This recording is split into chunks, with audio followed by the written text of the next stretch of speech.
नमस्कार, gold spot में आपका स्वागत है। मैं हूं मनीषा गुप्ता। आज बात करेंगे सोने चांदी पर, जहां पर वीकेंड पे अक्षय तृतीया की जमकर खरीदारी हुई है। किस तरह के हैं नंबर्स, कहां जा सकते हैं भाव, ये बताएंगे आपको।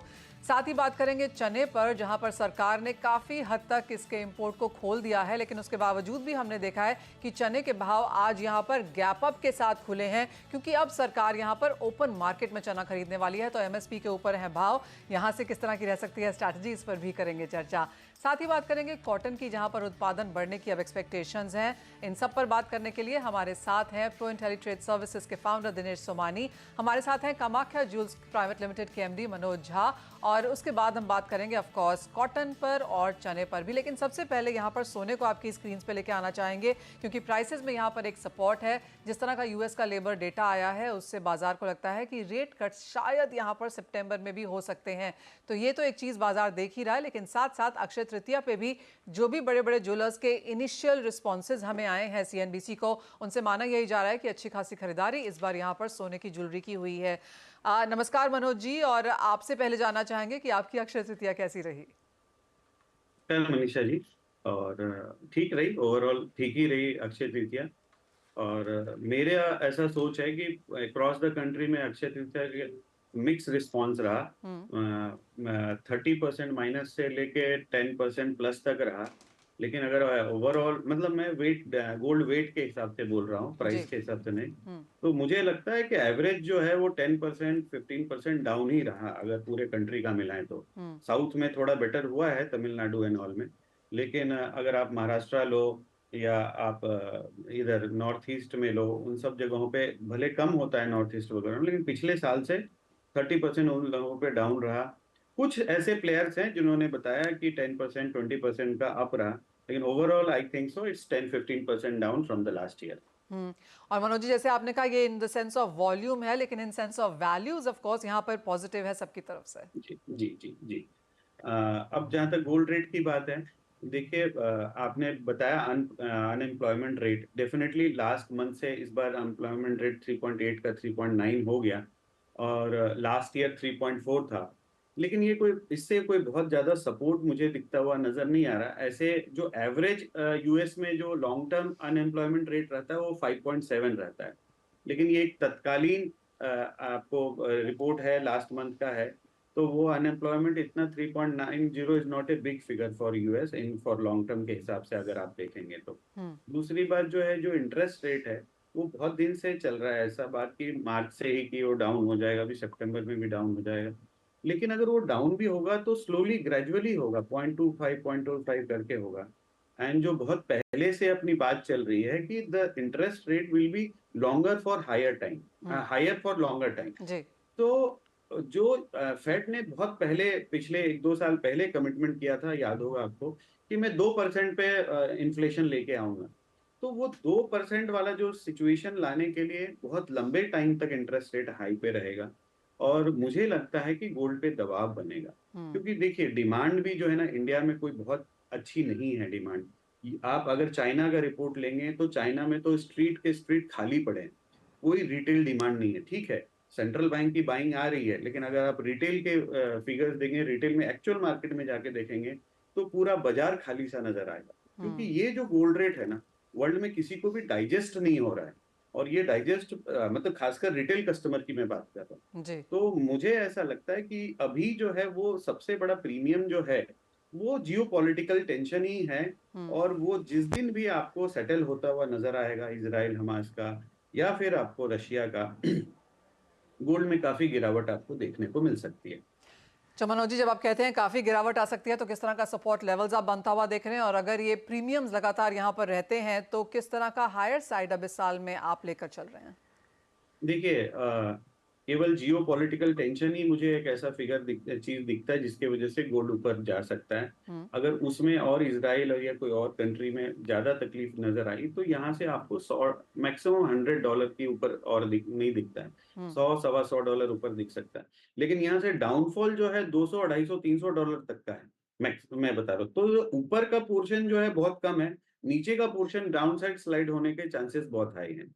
तो यहाँ बहुत कॉन्शियस रहना चाहिए जो भी ट्रेडर्स हैं, कि अगर ऊपर जाए तो ठीक है, लेकिन नीचे स्लाइड होने के बहुत चांसेस हैं। और मुझे लगता है इस साल आपको गोल्ड नीचे नजर आएगा।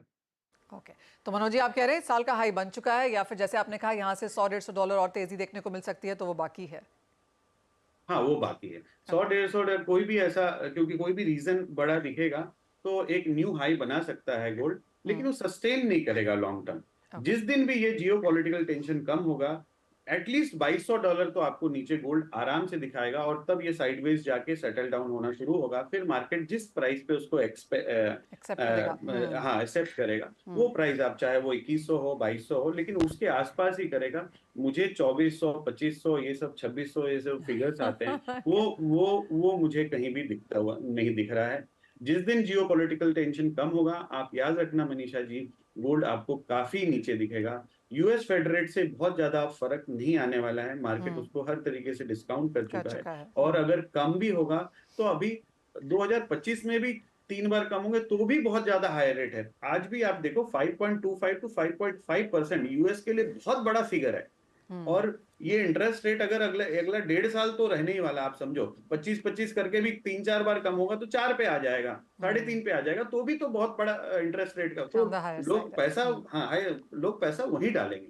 तो 2200 तक का डॉलर का तो नीचे आने की मुझे पूरी पूरी पूरी आशंका है। जब भी गोल्ड में कोई ऐसा न्यूज आएगा, खासकर सेटल डाउन होता हुआ जियो पॉलिटिकल टेंशन, $2200 के आसपास जरूर दिखेगा।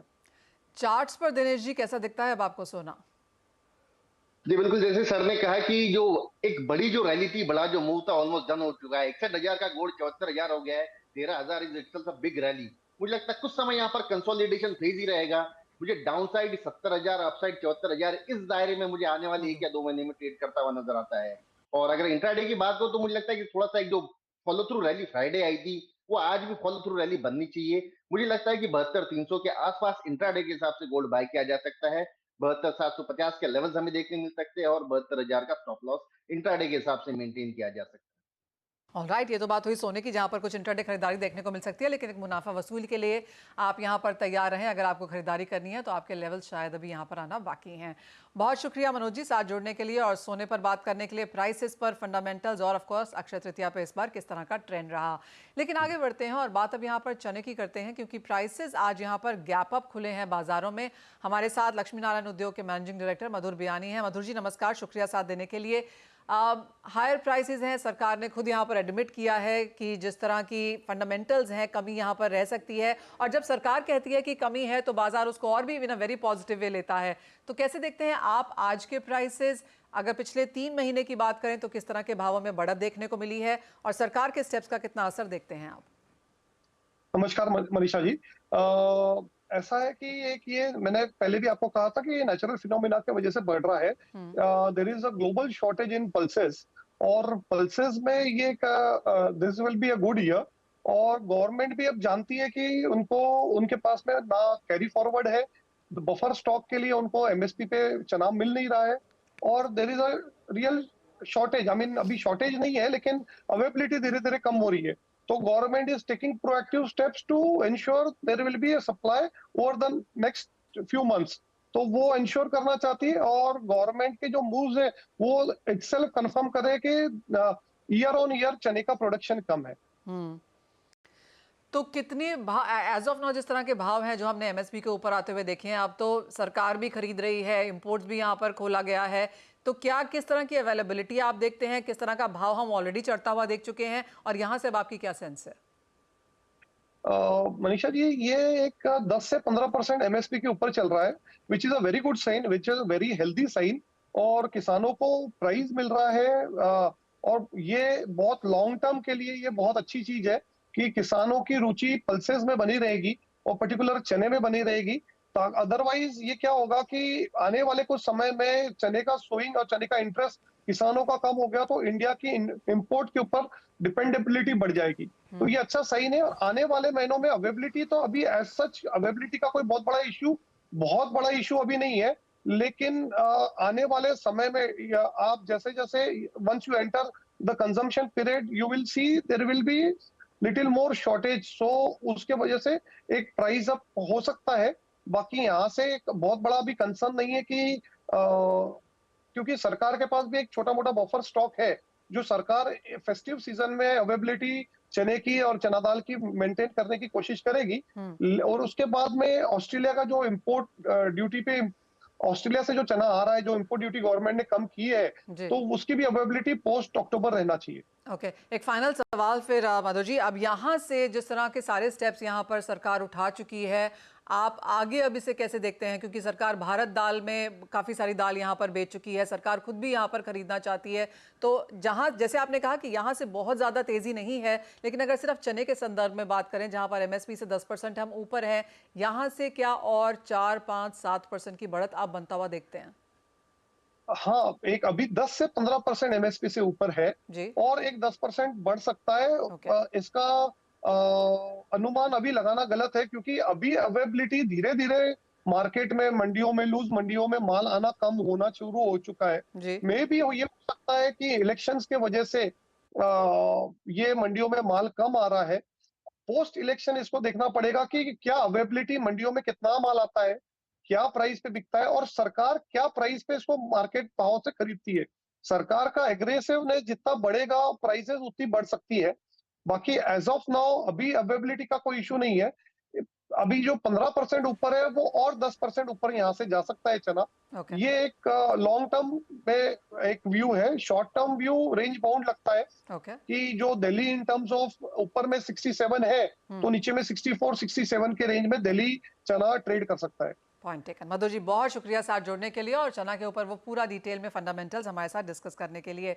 एक ब्रेक ले रुकेंगे, जब लौटेंगे तो ऑफकोर्स दिनेश जी हमारे साथ हैं, उनसे तो ट्रेडिंग स्ट्रैटेजीज लेंगे ही, साथ ही बात करेंगे यहाँ पर कॉटन की। हमारे साथ होंगे अतुल गनात्रा इस पर बात करने के लिए। कॉटन एसोसिएशन ऑफ इंडिया के प्रेसिडेंट अतुल गनात्रा अब हमारे साथ हैं। अतुल जी नमस्कार। अगर फसल का प्रोडक्शन देखें तो 310 लाख बेल्स है और क्लोजिंग स्टॉक आपकी रिपोर्ट के मुताबिक 20 लाख बेल्स है। इन दोनों ही नंबर्स को आप कैसे देखते हैं? फसल की गिरावट के क्या रीजन रह सकते हैं? और साथ ही साथ जो ये 20 लाख बेल का क्लोजिंग स्टॉक है, इसको जो पिछले सालों के मुकाबले जो इसमें गिरावट है, उसे भी कैसे पढ़ते हैं? जी, गुड मॉर्निंग मनीषा जी। देखिए, प्रोडक्शन कम होने की 2-3 मेन वजह है। एक जी। वजह हमारी सीड की टेक्नोलॉजी बहुत जूनी हो गई है, जी। उसकी वजह से पिंक बॉलवर्म का अटैक बहुत हो रहा है। नंबर 2, जो लास्ट ईयर बारिश की पैटर्न थी, वो ग्लोबल वार्मिंग के चलते हुए बारिश ठीक नहीं हो रही है, वो भी एक यील्ड पे इफेक्ट कर रहा है। जैसे हम देखें एग्जांपल, तो महाराष्ट्र में 40 लाख हेक्टेयर में सोइंग होता है, मगर क्रॉप सिर्फ 80 लाख बेल्स का है, तो we are getting only 2 bales per hectare. अगर आप देखें तो खानदेश एसोसिएशन का अभी एक रिपोर्ट आया है कि हमारे यहाँ 9.5 से 10 लाख हेक्टर में सोइंग हुई और सिर्फ 14 लाख बेल्स का प्रेसिंग हुआ। तो पर हेक्टर सिर्फ 1.4 बेल्स का प्रोडक्शन है। सेम सिचुएशन मराठावाड़ा में है। विदर्भ सिर्फ एक अच्छा है। तो ये मेन वजह है, प्रोडक्शन नहीं बढ़ रहा है, उसके सामने हमारा कॉटन का कंजम्पशन डे बाय डे बढ़ रहा है। और ये जो आपने बोला क्लोजिंग स्टॉक बहुत कम है, तो हमारा 2021-22 में जब कॉटन के भाव 1 लाख रुपया हुए थे, तभी हमारा लोएस्ट क्लोजिंग स्टॉक था 24 लाख बेल्स, और इस साल उससे भी कम हो गया 20 लाख बेल। इसकी मेन वजह है हमारा कॉटन का प्रोडक्शन और कंजम्पशन तो सेम है, 5 लाख बेल फर्क है। मगर इस साल क्या हो गया कि हमारे जो कॉटन के रेट थे, वो दिसंबर से फरवरी तक वर्ल्ड मार्केट से 4,000 रुपया, मतलब कम से कम 7-8% रेट कम थे। तो उस वजह से हमारा एक्सपोर्ट सडनली, जो हम सोच रहे थे 14 लाख बेल्स होगा, वो अभी दिख रहा है कि 25-26 लाख बेल हो जाएगा। तो ये जो गैप है, इंपोर्ट और एक्सपोर्ट का गैप है, वो करीब करीब 10-12 लाख गांठ का है। तो लास्ट ईयर का ओपनिंग जो 30 लाख बेल्स था, उसमें इंपोर्ट एक्सपोर्ट का गैप अगर निकालेंगे तो ये स्टॉक 20 लाख का रह जाएगा मनीषा जी, जो बहुत जी। जो आपने कहा कि मल्टी ईयर लोज पर है वहाँ पर, साथ ही अब जिस तरह की अभी एक्सपोर्ट के नंबर्स हैं और जिस तरह के प्राइसेस हैं कॉटन के, अतुल जी क्या लगता है इस बार किस तरह की फसल या किस तरह की बुआई हम देख पाएंगे? जी, देखिए, कॉटन के प्राइस हैं वो इंडिया के अभी वर्ल्ड मार्केट से हायर है। आज से 2 महीने पहले हमारे कॉटन के प्राइस इंडिया के 500 डिस्काउंट पे थे, वर्ल्ड मार्केट से हम सबसे सस्ते रुई थे वर्ल्ड में। जी। और आज हमारा बेसिस जो है वो 1000 प्लस हो गया है, मतलब 1500 पॉइंट बेसिस हमारा कॉटन, 1000 बेसिस इंडियन कॉटन अभी वर्ल्ड मार्केट से ज्यादा है। हाँ। रेट ज्यादा है। इसकी मेन वजह है, 3 वजह है मनीषा जी। एक, हमारी जो इंडियन गवर्नमेंट ने 11% ड्यूटी लगा के रखी है, तो इस वजह से इंपोर्ट नहीं हो रहा है। नंबर 2, हमारा प्रोडक्शन कम हो रहा है या मेंटेन है 300-320 के, और मगर हमारा कॉटन का कंजम्पशन नई मिले हर साल 10-12 लाख स्पिंडल आने से कॉटन का कंजम्पशन बढ़ रहा है। ओके। और तीसरा, कॉटन के फार्मर्स, आपने पूछा कि बुआई कैसी होगी, तो कॉटन के फार्मर्स लास्ट ईयर बहुत डिसअपॉइंटेड रहे हैं, क्योंकि उनको यील्ड भी बहुत कम आया और कॉटन के रेट है वो एमएसपी और एमएसपी से नीचे रहे। तो और जो लेबर की शॉर्टेज होने से पिकिंग के चार्ज जो है वो बहुत ज्यादा लगते हैं। पिकिंग 2000 रुपया 100 किलो पे देने के बाद फर्टिलाइजर, सीड, इलेक्ट्रिसिटी और पानी का बिल भरने के बाद कॉटन के फार्मर के हाथ में कुछ आता नहीं है। तो इसका प्रेशर हमें लगता है आने वाले साल में दिखेगा। थोड़ा कॉटन सोइंग होएगा ऐसा दिख रहा है, मगर वो और बारिश कैसा रहेगा वो भी देखना पड़ेगा मनीषा जी। तो 15 दिन के बाद सोइंग का कंडीशन मालूम पड़ेगा क्या होएगा। ऑल राइट, हम आपसे अतुल जी ऑफकोर्स लगातार माफ़ कीजिए इसके ऊपर बात भी करते रहेंगे, और बहुत शुक्रिया वो सारे नंबर्स और उनकी वजह हमारे साथ यहाँ हमारे व्यूअर्स के साथ शेयर भी करने के लिए। तो ये कॉटन पर है, जैसे अतुल जी ने कहा अगले 15 दिन में पता चलेगा कि किस तरह की बुआई यहाँ पर हुई है, लेकिन तब तक यहाँ पर भावों में जो मूवमेंट्स हैं वो लगातार बनती रहेंगी। दिनेश जी, आप एग्री एज अ स्पेस को कैसे देखते हैं? हमने यहाँ पर चने पे बात करी है, कॉटन पे बात करी है, आपके कोई टॉप ट्रेडिंग स्ट्रैटेजीज यहाँ पर? जी बिल्कुल, पल्सेस जो ऐसा सेक्टर है, मुझे लगता है ये शॉर्टेज का आइटम इस साल जरूर रहेगा। और निरंतर मैं कह रहा था जैसे तुअर चने में वृद्धि आएगी, और वृद्धि आई है। चना अभी भी एमएसपी से 20% ऊपर चल रहा है, और मुझे लगता है 10 से 15% का इजाफा इसमें और भी हो सकता है।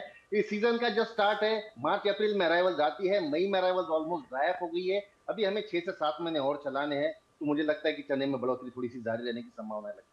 ओके, अगर दिनेश जी कोई इन्फ्लेशन यहाँ पर वॉच कर रहा है तो आप जो बोल रहे हैं उनके लिए बिल्कुल अच्छा नहीं है ये सुनना, क्योंकि आप हर जगह यहाँ पर तेजी की एक्सपेक्टेशन कर रहे हैं, लेकिन आप कॉटन के बारे में बता रहे थे। जी बिल्कुल, कॉटन की अगर बात करूं तो इंटरनेशनल प्राइसेस अभी बहुत ज्यादा नीचे आ गई। जो एक स्पाइक आया था $103 का, दोबारा $78 पर आ चुकी है। मुझे लगता है अगर एक्सपोर्ट नहीं होता तो प्राइसेस में हमारे यहाँ वृद्धि होने के चांसेस कम नजर आते हैं। और तेजी और मंदी की जो अगली कड़ी है, मुझे लगता है वो पूरी मानसून पर डिपेंड करती है और सोइंग पर डिपेंड करेगी। दिनेश जी, साथ ही मेटल्स पे भी एक व्यू लेना चाहेंगे, क्योंकि यहाँ पर कॉपर हर गिरावट में खरीदारी बनते हुए यहाँ पर नजर आ रही है। तो ओवरऑल मेटल्स में किस तरह का सिनेरियो देखते हैं, और अब इस हफ्ते में आप किस तरह की राय देंगे? बिल्कुल, अगर कॉटन की कॉपर की अगर मैं बात करूं, हाँ जी, कॉपर की अगर मैं बात करूं तो ये ऐसा काउंटर मुझे एमसेक्स में नजर आता है जो सबसे स्ट्रॉन्ग है। एवरी डिप इसमें बाइंग अपॉर्चुनिटी क्रिएट करता है। आज भी अगर कॉपर की बात करूं तो 870, 870, 50 के आसपास मुझे लगता है ये बढ़िया अवसर है बाय करने का। 882 के लेवल्स आज या कल में हमें देखने मिल सकते हैं, और 863 रुपया 80 पैसे का स्टॉप लॉस मेंटेन किया जा सकता है। अगर मैं वीकली सिनेरियो को, तो मुझे लगता है कि 2 हफ्ते के भीतर मुझे कम से कम ये 910, 915 के लेवल्स कॉपर में नजर आते हैं। वाह, तो यहाँ पर भी अच्छी खासी बढ़त की एक्सपेक्टेशन। और आपको बता दें लगातार दिनेश जी यहाँ पर खरीदारी की राय देते भी रहे हैं। हमने 800 से वो लेवल्स यहाँ पर आते हुए देखे हैं, 875 आपकी स्क्रीन पे, और 900, 910 की यहाँ पर कॉन्वर्सेशन हम दिनेश जी के साथ फिलहाल करते हुए दिख रहे हैं।